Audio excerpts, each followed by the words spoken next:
All this week here on Sunrise, we are talking about digital detoxing, the detoxification of our digital ways, Brenda Braxton. We need to, because this is always in my hand. We're basically asking people to take a break from those devices, right? Exactly. I mean, a little bit. It's not all or nothing, but researchers have found that teens especially, and young adults, we can be in front of a screen, some people for around 10 hours a day. That is a lot.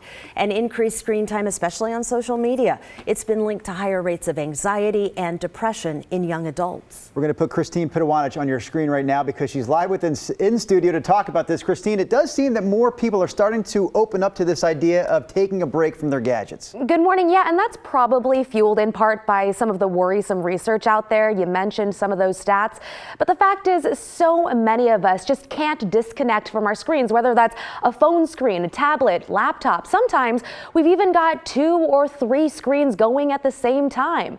So I decided to sit down with some Lincoln High School students since they've grown up with access to so much technology, and I got their perspective on the impact all these screens have had on their lives. How are you guys doing today?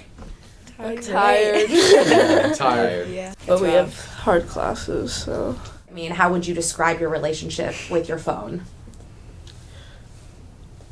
I would kind of say addiction, to be totally honest. Snapchat and Instagram. Yeah, Instagram's a big one. I'll literally have to put my phone in a different room while I'm doing homework because I'm too, if my phone buzzes, and I'll just be like, oh, what's that? And I'll look at it right away. Second you hear that buzz, you want to go grab it. How old were you guys when you got your first phones? 5th grade, I think. Yeah, I got a flip phone in 5th grade, and then an iPhone in maybe end of 6th grade. Kind of each one, just tell me what your average daily screen time is. About 4 hours a day. Yeah, mine's 2 hours and 30 minutes.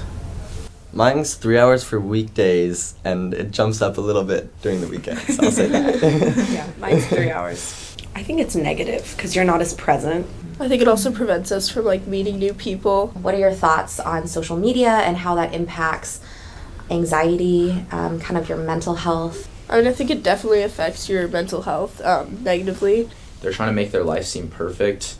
On social media, it's just all of this positivity, which you would think might uplift you, but I think it actually ends up bringing you down because if you're not at that moment kind of affiliating with what they're posting, you're like, wow, why am I doing so much worse than everyone else? Definitely thought about do I really need this? Is this making me better? Or is this really helping me? Or is it are the negative effects bigger than the positive effects? Gosh, those kids gave some really thoughtful answers, and I mean, they just know that all this screen time really does contribute to some more anxiety sometimes and just maybe their feelings about themselves. Yeah. So they can articulate it, but are they going to do anything about it? Are they going to cut back on social media or kind of get rid of it? Right, it's hard enough for us, right? It's hard to axe the whole thing. In fact, one girl said she actually did delete Facebook, but in no time it was back on her phone because what they say is FOMO, or fear of missing out. You're like, oh, who's doing what? Am I missing out on something? But speaking of actually axing social media and all that, I tried it out over the weekend as part of our digital detox. So didn't use my phone or any smart devices. I, documented the whole thing, and that's coming up later this week on Thursday. So you can see how I fared.